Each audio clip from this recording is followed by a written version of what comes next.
para a gente já gravar a apresentação, tá? Então, eu já vou fazer uma introdução para o pessoal saber sobre o que é que nós estamos falando, tá, Marisa?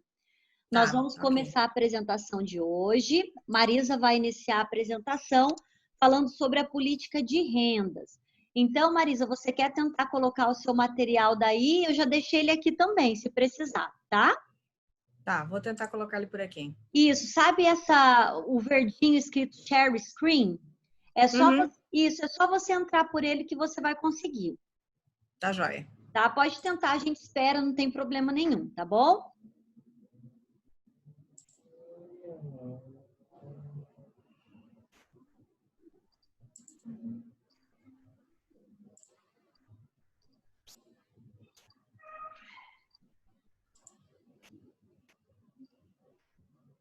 Deixa eu só ir vendo o caminho daqui que eu vou te falando. Ó, Share Screen, aí vai abrir uma tela onde estão os documentos e vai estar escrito Share no cantinho. Essa tela não tá abrindo. Ah, essa que não está abrindo. Então, ela É, teria que abrir essa com os trabalhos, aí aparecer só o Share ali no cantinho, aí era só abrir o Share que é, você já ia direto nos documentos. quando eu clico, ele diz que não está disponível para participante. Ai, que estranho. Será que a gente, às vezes, tem que fazer alguma coisa que eu também não sei? Como que faz, sabe? Quando vocês têm que colocar. Se você quiser, eu abro aqui, não tem problema. Pode ser, por favor, Pode ser? professora. Então, eu vou abrir aqui. Aí você pode ir falando o próximo slide e eu vou passando para você. Tá Ok, bom? tá joia. Tá. Uhum. Eu vou abrir aqui, então. Na realidade, o do pessoal de administração e contábeis teve que fazer assim também, porque não deu certo. Não sei por quê. Tá aparecendo para vocês a sua tela, Marisa? Para mim tá. Uhum. Tá? Então tá ok. Então eu vou colocar aqui na apresentação. Aí. É só você Joia. começar e eu vou passando para você como você quiser, tá? Ok, então. Bom, então boa noite. Hoje nós vamos falar sobre política de rendas, tá? Você pode passar para mim? Sim. A gente vai começar falando sobre o conceito, que é política de rendas. Então, política de rendas são medidas que são tomadas pelo governo que visam a distribuição de rendas e justiça social. Normalmente são para estabelecer preços e salários praticados no mercado que vão facilitar para que a gente tenha uma melhor economia. Esses fatores, eles podem ser salários, aluguéis, depreciações, lucros, dividendos, preços de produtos intermediários e produtos finais. Então, tudo isso envolve a política de rendas, que é justamente para controlar e para equilibrar a economia do país. Pode mudar. Nós temos alguns objetivos na política de renda. Então, assim, os principais objetivos quais são? São propiciar ganhos de poder aquisitivo aos salários, controles de outros preços, redistribuir a renda, garantir a renda mínima a determinados setores ou classes sociais, reduzir o nível das tensões inflacionárias, visando a estabilidade dos preços. Então, é justamente por isso que existe a política de renda, ou seja, para efetivamente equilibrar a economia do país. Pode mudar.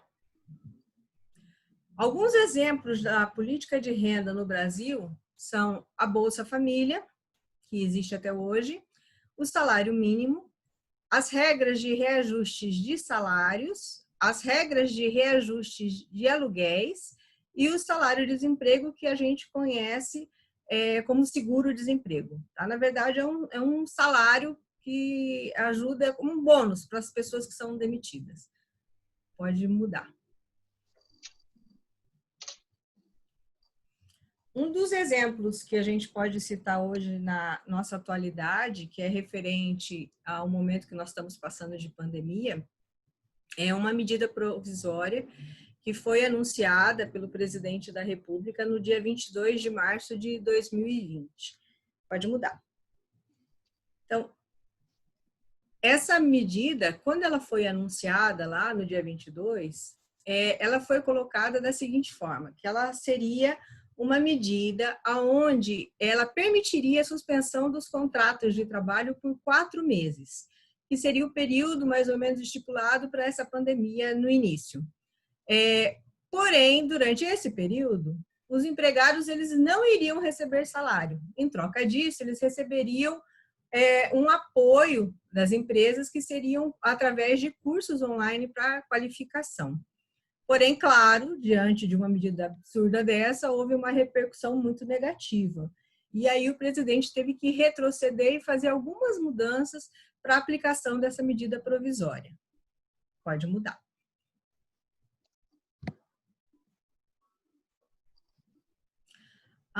Nessa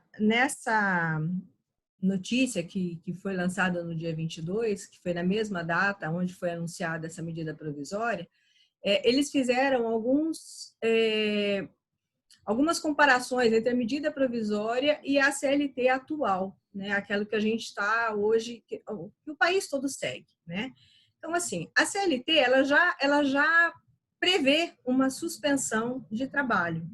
E essa suspensão, ela pode ser de 2 a 5 meses, e ela normalmente é efetivada justamente no intuito de participação de cursos de qualificação, ou seja, o funcionário ele se afasta da empresa para ter esse tipo de curso.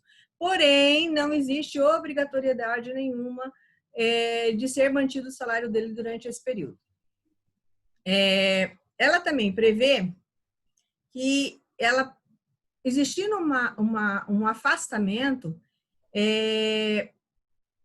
ela manteria o emprego dessas pessoas que se afastam, ou seja, ela daria uma estabilidade de emprego durante esse período de afastamento. O funcionário não poderia ser demitido. Ele se afastar para praticar algum curso profissionalizante destinado à área dele, porém, ele não seria dispensado, ou seja, concluindo esse período, ele retornaria para a empresa sem que isso acarretasse nenhuma dispensa dele.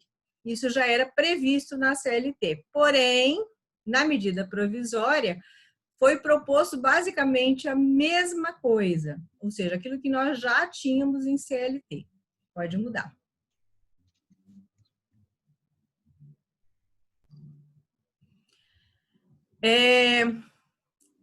Aqui apresenta justamente o que foi modificado para essa medida provisória se adequar dentro da nossa situação, ou seja, aquilo que já não estava previsto em CLT, mas sim que o governo poderia sim adotar como medida provisória para beneficiar as pessoas, tá? Então foi adotado o quê? A flexibilidade de atividade. O que seria isso? As pessoas elas teriam uma flexibilidade de horários de trabalho, ou então na opção de trabalhar através de teletrabalho, que é o conhecido home office ou trabalho remoto. Além dessa flexibilidade, que seria o home office, poderia também fazer uma antecipação de férias por funcionário, tá? Além disso, poderia ser feita uma antecipação do abono salarial. Poderia ser feito também uma compensação das jornadas de trabalho através de banco de horas, ou seja, aqueles funcionários que não recebem hora extra, mas têm banco de horas, poderiam ser dispensados se tivessem crédito em banco de horas. Porém, isso daí poderia, no caso daqueles que não têm crédito, mas iria gerar um débito se fossem afastados através do banco de horas, eles teriam que trabalhar repondo isso pós a crise. E esse trabalho poderia ser atingido até 10 horas por dia, ou seja, além dele trabalhar as 8 horas, ele trabalharia 2 horas a mais para compor essa compensação da jornada. Poderia ser feito também o recolhimento aí já destinado à empresa e não mais ao funcionário. Poderia ser feito também o recolhimento do fundo de garantia dos 3 primeiros meses, que era março, abril e maio, com data posterior, ou seja, seria adiado isso, como foi feito com vários outros impostos. Porém, isso tudo foi só uma medida provisória que necessitaria de uma aprovação, ou seja, teria que passar por um congresso para ser aprovado. Ela teria uma validade de 120 dias e, caso ela não fosse aprovada, teria que simplesmente ser cancelado todas as medidas que estavam sendo tomadas até então. Pode mudar.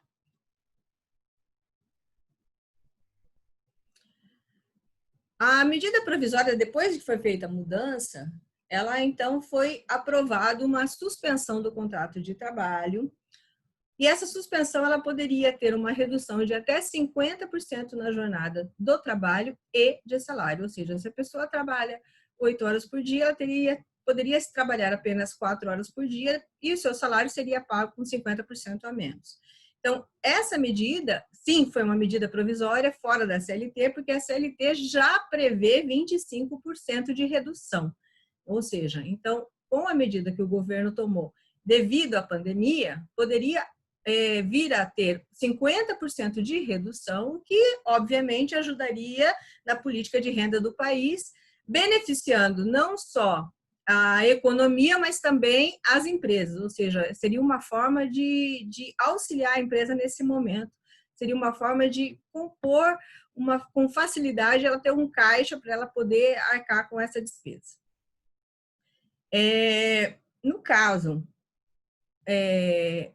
de funcionários que tivessem essa redução de salário, ficou determinado que o governo, então, ele poderia auxiliar o funcionário, ou seja, ele pagaria uma diferença a esse funcionário que entrasse nesse acordo da medida provisória.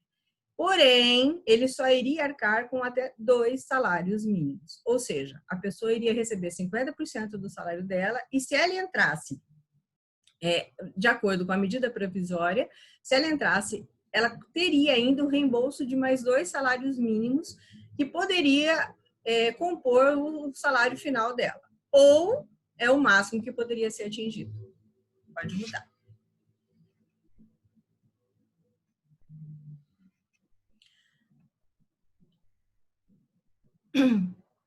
Fora isso, a gente teria um outro problema, que aqui até então nós estamos falando sobre funcionários, que são sobre regime CLT. Nós teríamos uma outra situação, que são os autônomos, né? Ou seja, as pessoas que não têm registro. Para essas pessoas, o governo preveu, através dessa medida provisória, uma ajuda de custo de R$200, que seria para auxiliar essas pessoas, e essa ajuda de custo seria distribuída pela Caixa Econômica Federal através da pessoa estar fazendo um cadastro, tá? Além disso, a medida provisória também prevê um aumento na Bolsa Família, um aumento onde mais pessoas poderiam se cadastrar dentro daquilo que está determinado pela Bolsa Família, elas poderiam se cadastrar e participar desse benefício também. Pode mudar. Bom, concluindo, o que é a política de rendas, né? Então, a política de rendas são todas aquelas medidas que são tomadas pelo governo que direcionam toda a movimentação de economia do país. Então, tudo aquilo que gera dinheiro ou que faz a movimentação financeira, tudo isso é controlado pelo governo. Isso são políticas de rendas, né? É uma forma dela garantir que o país não pare, ou seja, que as coisas continuem acontecendo, que o dinheiro continue circulando, para que a gente consiga manter uma estabilidade e o país continue desenvolvendo. Isso, na verdade, é a política de rendas. Muito bem, Marisa. Obrigada. Excelente explanação sua, muito bom. O artigo é muito pertinente, porque você começa explicando, né? Eu sempre digo que é muito importante esse entendimento. O que é a política de rendas na prática, né? Porque na teoria a gente sabe, né? Na Sim. teoria a gente sabe que é um instrumento que vai buscar os mesmos objetivos que as demais, que é permitir que haja um controle de inflação, um crescimento de emprego, melhoria na distribuição de renda, mas na prática. Então, eu acho que foi muito boa a sua apresentação e o artigo que você trouxe, por quê? Porque mostrou o que nós estamos atravessando hoje. Né? Eu até comentei isso quando eu explicava sobre, né, na aula de política de rendas, eu falei, eu acho que nós nunca vivemos tão na prática uma política monetária e uma política de rendas como nós estamos vivendo. Né? Então, foi muito interessante quando você coloca ali, porque é claro que se não fosse nessa época, se não fosse essa crise toda, esse momento adverso de pandemia, enfim, o que estamos passando, seria o que você colocou inicialmente na apresentação.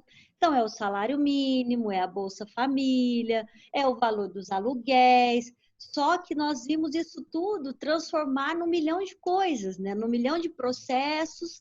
Por quê? Porque a situação trouxe. Então, você colocou ali a questão da redução salarial, a questão da redução da jornada, a questão do auxílio do governo, a questão até mesmo dos ajustes, tanto salariais quanto de horário. Você trouxe algo muito importante que muita gente não faz um link com a política de rendas, que é a questão do home office. Então, nós sabemos que isso, claro que sim. Né? Então, por exemplo, você trabalha em casa, eu acho que dificilmente, né, dificilmente a maioria das vagas, né, de trabalho, dos postos de trabalho, você vai ganhar em casa, em home office, o mesmo que você ganhava no trabalho. Né? Então, vai ter um impacto na renda, sem dúvida nenhuma que vai. Né? Então, assim, eu acho que foi muito bem explicado, bem explanado, né? Você fez uma conclusão, trazendo aí nessa conclusão corretamente uma forma em que você conseguiu amarrar toda a teoria que nós vimos em aula à prática dos dias atuais, que é o mais importante, né? Enxergar por que eu tenho que estudar política de rendas, né? Por que eu tenho que saber política de rendas? Eu, né? Vocês que são profissionais aí, que serão, né, futuros advogados, seja qual for a linha que vocês escolherem, mas isso é importante, porque nós precisamos conhecer. Né? Então, eu acho que ficou muito bem explanado. Parabéns, viu, Marisa? Muito bom seu trabalho. Obrigada. Parabéns, tá? Obrigada. Depois eu vou enviar um link no Ava e você, por favor... Você já postou para mim os slides aqui, mas eu vou pedir para você postar lá também, tá? Tá bom. Porque Okay. aí está documentado lá no Ava que você entregou o trabalho, tá bom? Tá certo. Ok. Então tá, obrigado, viu, Marisa? Nada. Ok. Milena, você fez sozinho o trabalho ou você fez com a Zanandra?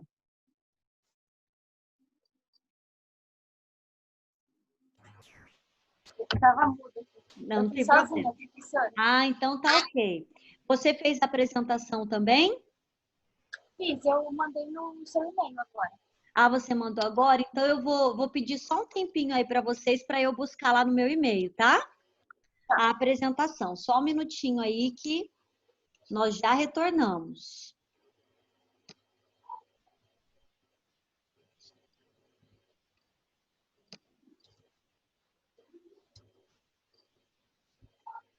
Ok, já achei ele aqui, Milena.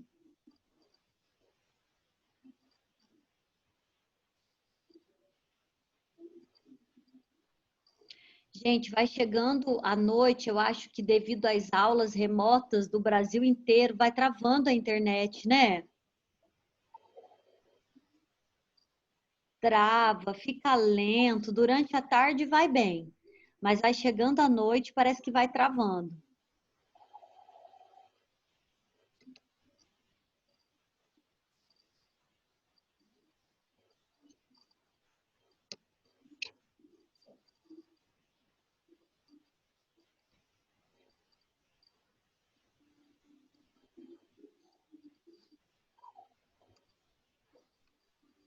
Aí.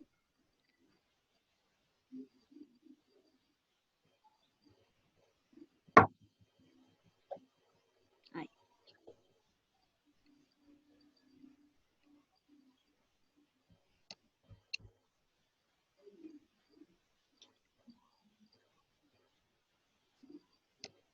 Aí, Milena, vou ver se eu já consigo puxar, tá? Só um minutinho. Aqui.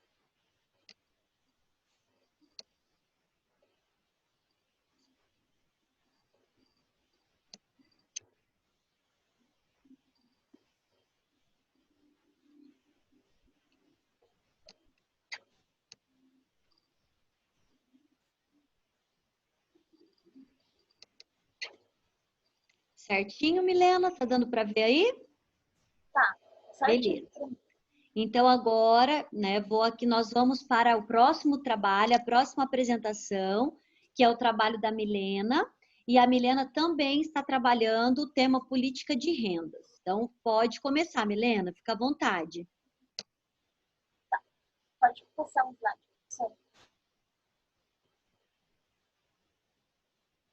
E?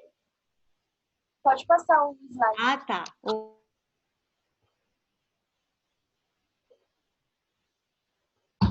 Então, eu vou começar primeiro pela definição, que a política de rendas é um conjunto de medidas que visa a redistribuição de renda e a justiça social, e é um dos instrumentos da política econômica, né? E visa os mesmos objetivos que a política fiscal, a monetária e a cambial. Pode passar, você. Qual o objetivo principal da política de rendas? Garantir o poder de compra dos consumidores em harmonia com o mercado, pois assim a economia se mantém ativa, propiciar os ganhos de poder aquisitivo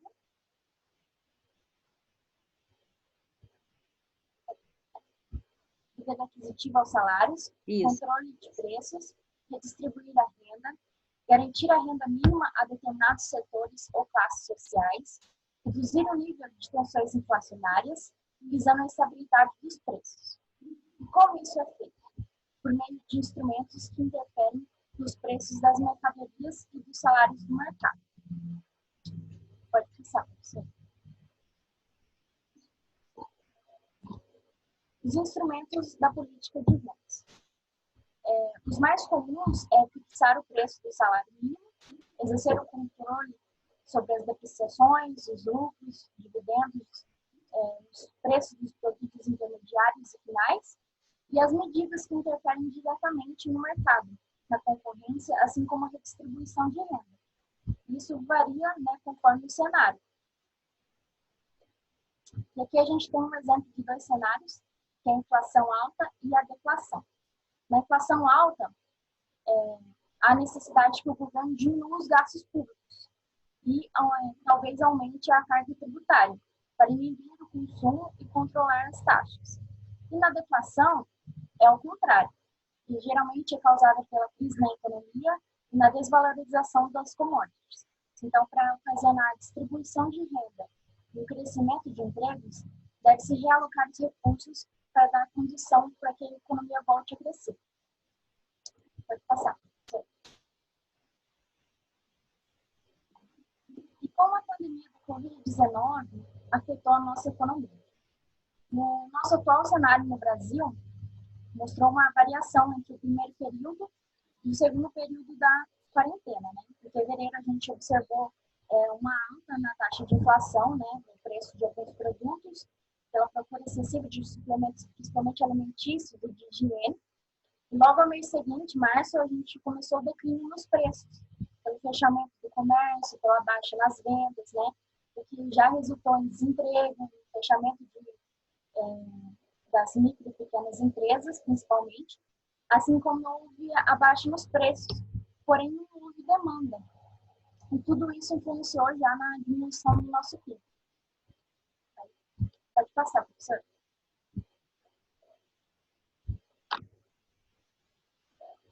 E quais são as soluções para a crise econômica agora na pandemia? Alguns exemplos que a gente tem visto são os acordos, né, entre as partes do ofertante e da demanda dos serviços e produtos, né, assim como os contratos.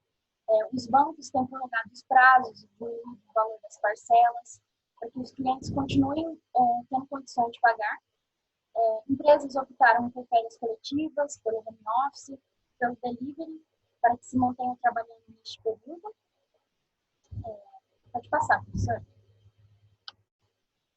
Assim como as medidas mais efetivas de renda, como o auxílio emergencial, que busca suprir as necessidades mínimas das classes menos desfavorecidas, né, para diminuir um pouco essa desigualdade que a gente vê hoje, né. Muitas famílias acabou totalmente a sua renda, né, muita gente é autônoma, e já muita gente que nem precisa mais, já tem rendas, né, de aluguéis, de outros investimentos, e a gente viu também a prorrogação do prazo, né, para a declaração do imposto, que ajuda bastante. E o governo também já anunciou a retomada da agenda de privatizações das concessões em infraestrutura, que já era um plano antes da pandemia. E eles já declararam que vão partir da onde a gente parou, né? Assim como as reformas tributárias e a flexibilização do mercado de trabalho, né? Que agora o foco é gerar emprego. tem muita gente desempregada, muitos empresários estão quebrados, né? Então, esse é o nosso foco no momento, né? Voltar a crescer a nossa economia e aumentar o nosso PIB, enfim, tudo que envolve a nossa economia. E é isso. E eu posso concluir assim que a política de rendas é fundamental, né?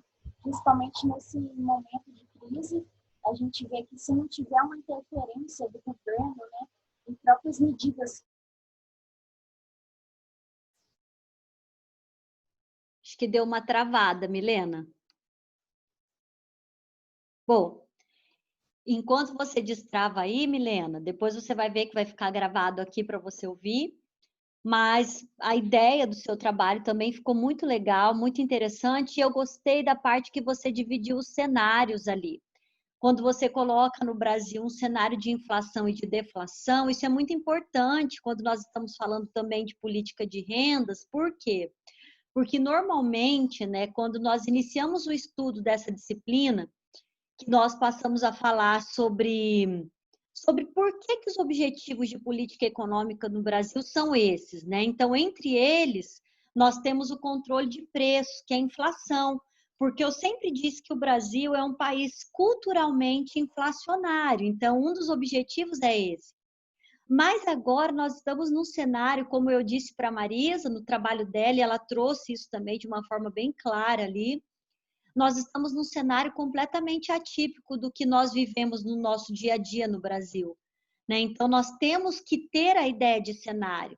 E essa parte do trabalho que você coloca, cenário de deflação e de inflação, eu acho que foi a cereja do bolo do seu trabalho.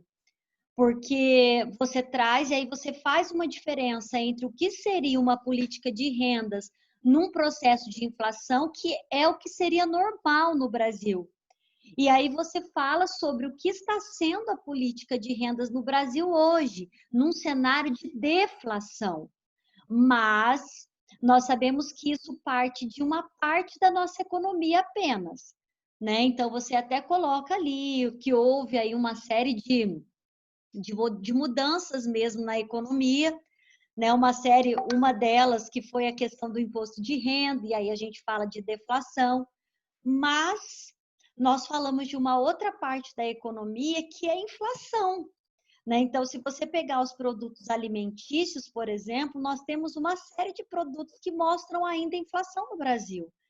Temos aí o exemplo do feijão, o exemplo do arroz, o exemplo dos produtos de limpeza, né? Que são produtos essenciais que, se o governo não entrasse intervindo, nós pagaríamos ainda muito mais, por exemplo, em produtos que hoje são essenciais, como o álcool gel. Lembra que, eu não sei se vocês devem ter acompanhado aí as reportagens do governo entrando falando, não, por favor, venda a preço de custo, porque é um produto de necessidade, né? No Brasil não é algo supérfluo que você pode ir aumentando o preço e gerando inflação, né? Então isso é muito ruim.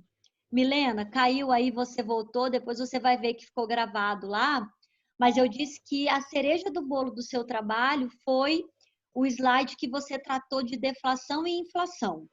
Muito importante para falar de política de rendas, né? Porque eu estava aqui comentando que a política de rendas normalmente ela acontece no Brasil, né, especificamente, porque é um país inflacionário, né? Então, todos os tipos de inflação nós temos aqui, só que agora nós estamos tendo um cenário muito diferente, né? Então, alguns setores baixaram preços, por exemplo, né? Naquele início da pandemia, até a gasolina baixou, né? Então, houve uma baixa no valor da gasolina, houve uma baixa no valor de alguns medicamentos, então, isso também mostra um cenário de deflação. Então, na realidade, nós estamos num choque econômico, né? De inflação e deflação. No Brasil, geralmente é só inflação. Agora, nós estamos passando num momento de inflação e deflação. E a política de rendas, como você colocou, ela está sendo aí um pilar nesse combate, na tentativa de equilibrar, né? Então, assim, muito bom, meninas, os dois trabalhos estão ótimos, né?